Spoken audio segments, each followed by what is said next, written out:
आज दोस्तों हम लोग एक ऐसे फिलोसोफर के बारे में बात करेंगे जिसके बारे में द ग्रेट इमैनुअल कांट ने कहा था कि किसी एक शख्स ने मुझे मेरी डॉगमेटिक स्लंबर यानी कि अंधी तकलीद से भरी नींद से उठाया था, वो यही शख्स था। इसी तरह जेरेमी बेंथम ने कहा था कि इस शख्स को पढ़ के लगता है कि आंखों के सामने से पर्दा उठ गया हो। मैं बात कर रहा हूं डेविड ह्यूम की।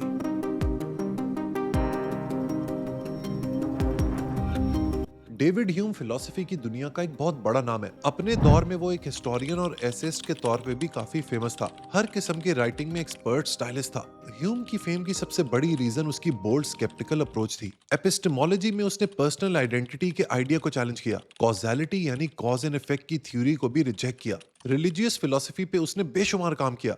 गॉड की एग्जिस्टेंस को क्रिटिसाइज किया। रिलीजियस बिलीफ्स को ह्यूमन साइकोलॉजी से एक्सप्लेन किया। मॉरल थ्योरी दी। यूटिलिटी के कॉन्सेप्ट को इंट्रोड्यूस किया, जिसको बाद में जेरेमी बेंथम और जॉन स्टुअर्ट मिल ने यूटिलिटेरियनिज्म की बेस बनाया। चार्ल्स डार्विन ने भी उनकी राइटिंग्स को अपनी थ्योरी ऑफ एवोल्यूशन पर एक सेंट्रल इन्फ्लुएंस माना है। इससे पहले कि मैं आपको डेविड ह्यूम की थोड़ी सी कॉम्प्लेक्स फिलोसफी को समझाऊं, जरा ये देख लेते हैं कि इनकी लाइफ हिस्ट्री क्या है। ह्यूम 7 में 1711 को एडिनबरा में पैदा हुए और उन्होंने अपना बचपन नाइन वेल्स में गुजारा। वो 2 साल के थे जब उनके फादर की डेथ हो गई और उनकी अपब्रिंगिंग और एजुकेशन की रिस्पॉन्सिबिलिटी उनकी मां ने उठाई। ह्यूम बचपन से ही बड़े शार्प, इंटेलिजेंट और प्रिकॉशियस थे।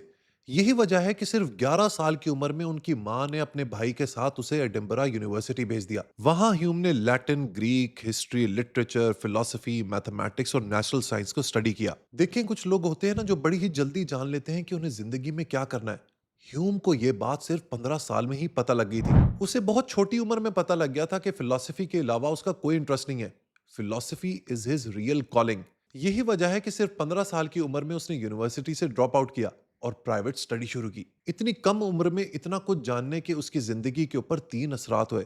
पहला ये कि सिर्फ 18 साल की उम्र में उसे पता लग गया कि उसके पास एक बहुत ही बड़ा फिलोसॉफिकल आइडिया आ गया है। दूसरा इम्पैक्ट ये हुआ कि इतना फलसफा पढ़ने के बाद, इतनी नॉलेज हासिल करने के बाद उसे फाइनली रियलाइज हो गया कि ये रिलीजियस लाइफ बेकार है। तीसरा इम्पैक्ट ये हुआ कि उसकी स्टडी इतनी रिगरस थी, इतनी इम्पैक्टफुल थी, इतनी अग्रेसिव थी कि इतनी कम उम्र में उसका नर्वस ब्रेकडाउन हो गया। कम फाइनेंशियल रिसोर्सेज होने की वजह से 1734 में वो फ्रांस शिफ्ट हो गए और वहां उन्होंने अपनी सबसे famous book a treatise of human nature लिखना शुरू की जब वो सिर्फ 23 साल के थे। 1737 यानी कि 1737 में वो ब्रिटेन वापस आए और अपनी इस किताब को पब्लिश करने की कोशिश की। लेकिन इस बुक को पब्लिश करने से पहले उनको इसके अंदर मौजूद कुछ ऐसे कंट्रोवर्शियल चीजें निकालनी थी जिनका ताल्लुक रिलीजियस मैटर से था। ये जो टेक्स्ट निकला, ये दरअसल डेविड ह्यूम की मौत के बाद उनकी एक और किताब डायलॉग्स कंसर्निंग नेचुरल रिलीजन में पब्लिश हुआ। ह्यूम की ये जो बुक है ट्रीटिस ऑफ ह्यूमन नेचर, ये बात करती है space, time, external objects, emotions, patience, free will और मोरालिटी जैसे फिलोसॉफिकल कॉन्सेप्ट्स के बारे में। लेकिन ह्यूम की इस किताब के साथ मसला ये हुआ कि ये बिल्कुल भी नहीं चली।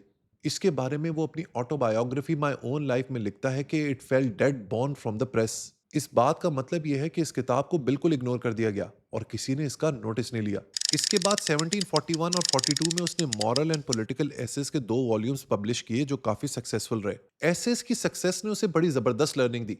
उसने ये रियलाइज किया कि ट्रीटिस का फेलियर उसका कंटेंट नहीं, बल्कि उसका प्रेजेंटेशन और लिखने का स्टाइल है। इसलिए उसने सोच लिया कि वो इस किताब का नया वर्जन जरूर लिखेगा। इन एसेस की कामयाबी ने उसे बड़ा कॉन्फिडेंस दिया और इसी कॉन्फिडेंस में उसने एडिनबरा यूनिवर्सिटी में मॉरल फिलॉसफी की चेयर के लिए अप्लाई किया। लेकिन चूंकि ह्यूम मजहब पर तनकीद करता था, लिहाजा ज्यादातर लोगों के लिए वो एक गुमराह शख्स था। इसी वजह से वो इस चेयर से भी हाथ धो बैठा। इसके बाद उसने वो शहर ही छोड़ दिया और एक नई जिंदगी का आगाज किया। कभी वो सेंट एल्बन्स में रहा, कभी लंदन और कभी नाइन वेल्स में छोटी मोटी जॉब्स की, मिलिट्री एक्सपीडिशन भी ज्वाइन की और साथ साथ हिस्ट्री और फिलोसफी में भी काम करता रहा। लेकिन ह्यूम को क्या पता था कि उसका वक्त आने वाला है। उसने कुछ ही सालों में पाथ ब्रेकिंग एसेज और बुक्स लिखना शुरू कर दी। 1748 में an inquiry concerning human understanding publish हुई, जिसमें ट्रीटिस की बुक 1 के सेंट्रल आइडियाज और बुक 2 से लिबर्टी और नेसेसिटी पर उसकी डिस्कशन इंक्लूडेड थी। 1751 में उसने an inquiry concerning the principles of morals publish की, जो ट्रीटिस की बुक 3 का न्यू वर्जन था। 1752 में मजीद एसेज, पॉलिटिकल डिस्कोर्सेज पब्लिश हुए। फिर उसे एडिनबरा फैकल्टी ऑफ एडवोकेट्स में लाइब्रेरियन के तौर पर काम करने की ऑफर हुई और एक नया प्रोजेक्ट भी मिला हिस्ट्री ऑफ इंग्लैंड के नाम से। इस प्रोजेक्ट को कंप्लीट करने के लिए उसने वहां की लाइब्रेरी के तमाम रिसोर्सेज को यूज किया और 1754 से 62 के दरमियान 6 वॉल्यूम्स में पब्लिश किया। ये हिस्ट्री तकरीबन 100 साल तक बेस्ट सेलर रही और इसी ने उसको फाइनेंशियल इंडिपेंडेंस दी। जिसकी उसे कई सालों से तलाश थी। ह्यूम ने रिलीजन के ऊपर दो इंपॉर्टेंट बुक्स लिखी, the dialogues concerning natural religion and the natural history of religion. The natural history of religion 1757 में पब्लिश हुई, लेकिन उसकी जो दूसरी किताब थी ना, डायलॉग्स, उसको उसके फ्रेंड की एडवाइस के ऊपर पब्लिश नहीं किया गया, क्योंकि वो चाहते थे कि डेविड ह्यूम किसी भी तरह के रिलीजियस कंट्रोवर्सी से दूर रहे। बिल आखिर ये किताब डेविड ह्यूम की मौत के बाद यानी कि 1779 में पब्लिश हुई। इसके अलावा उसने अपनी लाइफ के आखिरी दिनों में अपनी ऑटोबायोग्राफी भी लिखी, माय ओन लाइफ। अब बढ़ते हैं ह्यूम की फिलॉसफी की तरफ। देखें, जिस दौर में ह्यूम जिंदा था ना, उस जमाने में फिलॉसफी की दुनिया में दो बड़ी डिबेट्स चल रही थी, between the rationalist and empiricist. Nature of knowledge के बारे में रैशनलिस्ट का मानना था कि आप नॉलेज सिर्फ अपनी मेंटल फैकल्टी के जरिए, अपनी रीजनिंग पावर के जरिए हासिल कर सकते हैं। इस मूवमेंट को दरअसल शुरू किया था रेने डेकार्ट ने। इस सोच को काउंटर किया था जॉन लॉक ने, जो एक एम्पिरिसिस्ट था।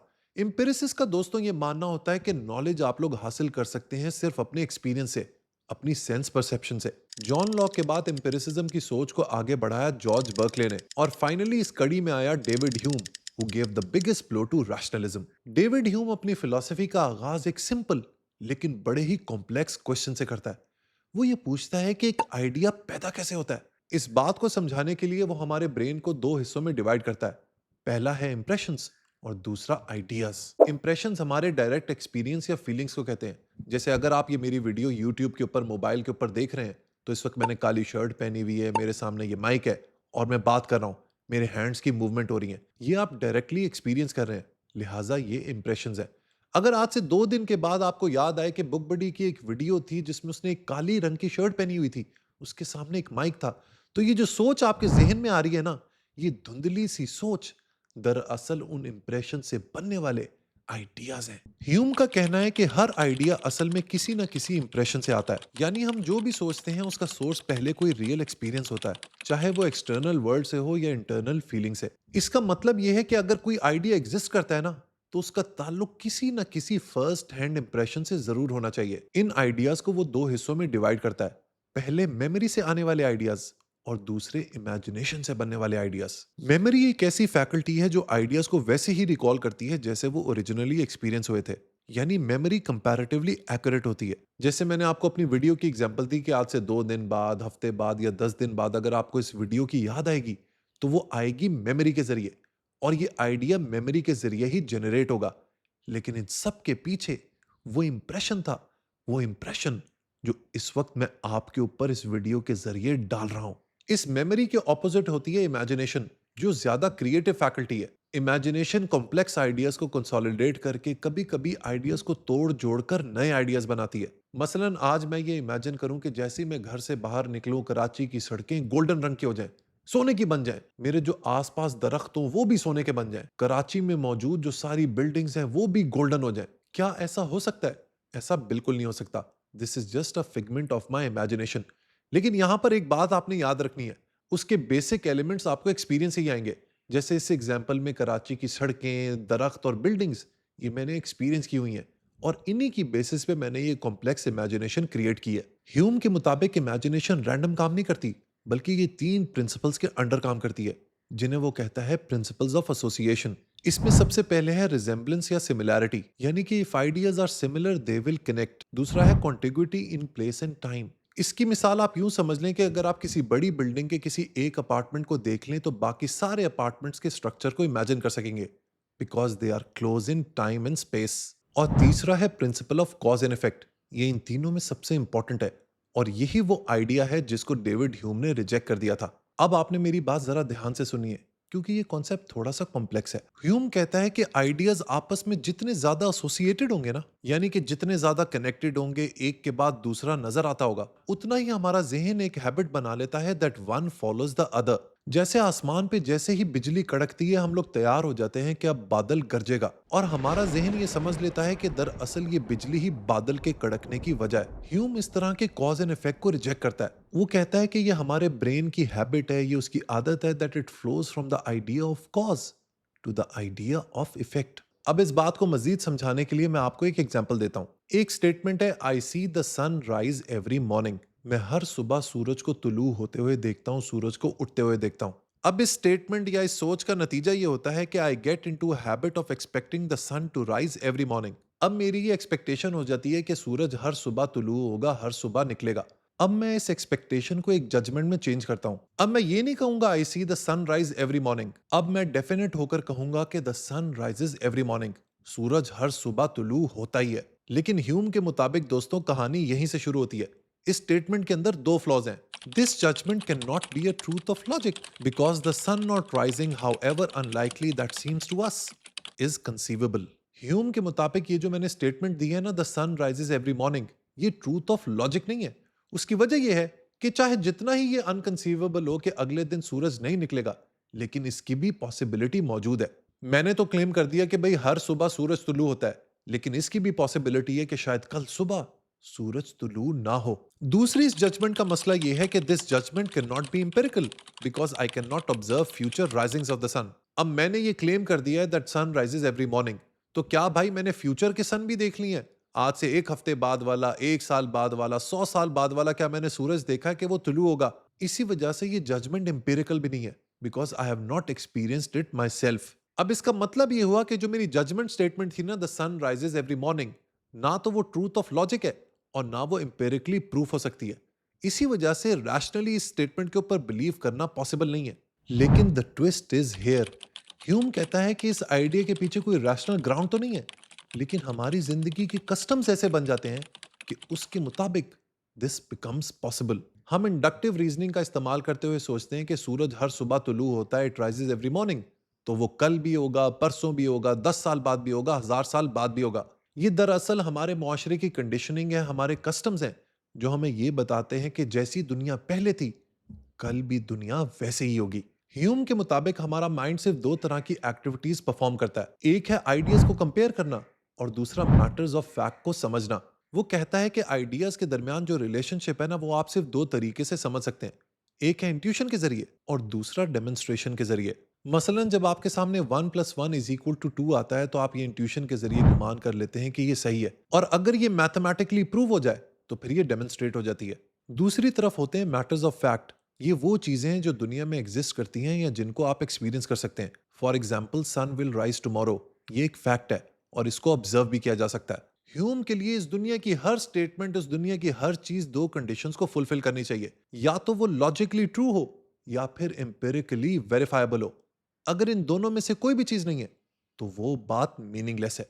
अब बढ़ते हैं ह्यूम की एपिस्टेमोलॉजी यानी कि थ्योरी ऑफ नॉलेज की तरफ। ह्यूम की थ्योरी ऑफ नॉलेज का फोकस कुछ इंपॉर्टेंट फिलोसॉफिकल इश्यूज पर है, जैसे space, time, cause and effect, external objects, personal identity और फ्री विल। ह्यूम के मुताबिक हमारा जो स्पेस का कॉन्सेप्ट है वो सिर्फ और सिर्फ हमारे सेंसरी एक्सपीरियंस पर डिपेंड करता है, खास तौर पर साइट और टच पर। हम गलती तब करते हैं जब हम स्पेस को एक एब्स्ट्रैक्ट चीज समझने लगते हैं जो हमारे एक्सपीरियंस से इंडिपेंडेंट हो। उसके मुताबिक स्पेस कोई ऐसी चीज नहीं जो बाहर इंडिपेंडेंटली एग्जिस्ट करती हो, बल्कि दरअसल ये हमारे माइंड का बना हुआ कॉन्सेप्ट है जो हमें एक्सपीरियंस से आता है। इसी तरह टाइम का कॉन्सेप्ट भी हमारे एक्सपीरियंस और माइंड पर डिपेंड करता है। ये कोई ऐसी चीज नहीं जो इंडिपेंडेंटली एग्जिस्ट करती हो। टाइम का रियल आइडिया हमारे पास है और वो इस तरह बनता है कि हमारा माइंड एक फिक्स स्पीड पर काम करता है जो नेचुरल होती है और एक्सटर्नल चीजें इसे फास्ट या स्लो नहीं कर सकती। इस वजह से हम टाइम को किसी एक सिंगल इंप्रेशन से नहीं समझ सकते, बल्कि टाइम का कॉन्सेप्ट तब बनता है जब हम मल्टीपल इंप्रेशंस को एक सीक्वेंस में एक्सपीरियंस करते हैं, यानी एक के बाद एक आने वाले एक्सपीरियंसेस। हमारा माइंड इन इंप्रेशंस को अपनी फिक्स स्पीड के साथ प्रोसेस करता है और इसी कंटिन्यूस फ्लो से हमें टाइम का एहसास होता है। सिंपल वर्ड्स में ह्यूम के मुताबिक टाइम सिर्फ इंप्रेशंस का फ्लो है जिसे हमारा माइंड फील करता है। अगर पर्सनल आइडेंटिटी की बात की जाए तो ह्यूम के मुताबिक ये भी एक प्रॉब्लमैटिक कॉन्सेप्ट है। वो कहता है कि जब हम डीप इंट्रोस्पेक्शन करते हैं, हमें कभी भी एक कांस्टेंट सेल्फ या कोई एक सिंगल इंप्रेशन नहीं मिलता जिसे हम सेल्फ कह सकें। ह्यूम के मुताबिक हम जो भी फील करते हैं वो अलग अलग परसेप्शंस होती हैं, कभी पेन, कभी प्लेजर, कभी थॉट्स, कभी इमोशंस, लेकिन कभी भी कोई एक परमानेंट आए नहीं होता। इसीलिए वो कहता है कि सेल्फ कोई इंडिपेंडेंट चीज नहीं बल्कि सिर्फ परसेप्शंस की कलेक्शन है। रिलीजियस बिलीफ्स की बात करें तो इनको लेकर भी ह्यूम बहुत स्केप्टिकल था। ह्यूम एनलाइटनमेंट पीरियड में लिख रहा था जहां रिलीजियस क्रिटिसिज्म को ओपनली एक्सप्रेस करना डेंजरस हो सकता था। इसलिए उसने अपनी बात को कभी डायलॉग्स, कभी इनडायरेक्ट आर्गुमेंट्स और कभी डिफरेंट फिलोसॉफिकल पर्सोनास के जरिए प्रेजेंट किया ताकि रीडर खुद कंक्लूजन समझ सके। उस वक्त ट्रेडिशनल क्रिश्चियन बिलीफ के दो मेन पिलर्स थे, नेचुरल रिलीजन और रिवील्ड रिलीजन। नेचुरल रिलीजन का मतलब ये होता है कि हम रीजन और ऑब्जर्वेशन की मदद से गॉड की एग्जिस्टेंस को समझने की कोशिश करें, जबकि रिवील्ड रिलीजन का मतलब होता है कि गॉड का नॉलेज रेवलेशन से मिलता है, जहां मिरेकल्स और प्रोफेसीज को गॉड की डायरेक्ट इंटरवेंशन का प्रूफ समझा जाता है। ह्यूम इन दोनों आइडियाज को चैलेंज करता है। नेचुरल रिलीजन के बारे में वो ये कहता है कि हमारा एक्सपीरियंस लिमिटेड है और इस लिमिटेड एक्सपीरियंस के साथ हम गॉड के कॉन्सेप्ट को नहीं समझ सकते। उसकी वजह यह है कि हम इस यूनिवर्स के कंप्लीट स्ट्रक्चर और ओरिजिन को ऑब्जर्व नहीं कर सकते। रिवील्ड रिलीजन के केस में भी ह्यूम मिरेकल्स और प्रोफेसीज को स्केप्टिकल नजर से देखता है। उसके मुताबिक मुआवजे हमेशा इंसानों की शहादत पर डिपेंड करते हैं और ये टेस्टिमनीज कभी भी इतनी स्ट्रांग नहीं होती कि वो नेचुरल लॉस के अगेंस्ट एक्स्ट्रॉर्डनरी क्लेम को फुली जस्टिफाई कर सके। ह्यूम की इस बात को समझने के लिए आपको मिरेकल्स को समझना होगा कि मिरेकल्स आखिर होते क्या हैं। मिरेकल एक ऐसी चीज होती है जो नेचर के रूल्स के अगेंस्ट हो। फॉर एग्जाम्पल, एक मुर्दे को जिंदा कर दिया जाए या फिर इंसान बैठे बैठे उड़ना शुरू कर दे। ह्यूम कहता है कि ये जो पूरी दुनिया है, ये पूरी कायनात है, ये नेचुरल लॉस के ऊपर चलती है जो कभी भी ब्रेक नहीं होते। सब इंसानों के लिए ये नेचुरल लॉज कांस्टेंट होते हैं, वो दुनिया के किसी कोने में भी हो। Every law is similar for everyone. लेकिन जो लोग कहते हैं कि मिरेकल्स पॉसिबल हैं, वो सिर्फ कुछ ही लोगों की बातों के ऊपर कहते हैं। वो कहता है कि जो शख्स ये क्लेम करता है ना कि मिरेकल पॉसिबल है, वो हमेशा कुछ लोगों की सुनी सुनाई बात होती है, वो कभी भी पूरी इंसानियत पर बात लागू नहीं होती। ह्यूम के मुताबिक एक तरफ पूरी जिंदगी का स्ट्रॉन्ग एक्सपीरियंस नेचुरल लॉज को लेकर और दूसरी तरफ कुछ लोगों का मानना कि मिरेकल्स पॉसिबल हैं। ऐसे में कोई भी दाना शख्स, कोई भी वाइज शख्स हमेशा ये बात याद रखेगा कि नेचुरल लॉज के साथ जीना ही दरअसल रैशनली जीना है, क्योंकि टेस्टिमनी, किसी भी शख्स की सुनी सुनाई बात, कभी भी नेचुरल लॉज को डिफीट नहीं कर सकती। ह्यूम अपने ऐसे the natural history of religion में ये बताता है कि रिलीजन असल में गॉड की डायरेक्ट टीचिंग से नहीं आया, बल्कि इंसान के अपने माइंड और सोसाइटी से डेवलप हुआ है। उसके मुताबिक पहले इंसान सिंपल और प्रिमिटिव था। उस टाइम उसे नेचर की चीजें जैसे कि बारिश, बिजली, तूफान की समझ नहीं थी, इसलिए उसने हर चीज के पीछे अलग अलग गॉड्स इमेजिन किए। बाद में जब सोसाइटीज डेवलप हुई और थिंकिंग बेटर हुई तो मोनोथीज्म का आइडिया आया।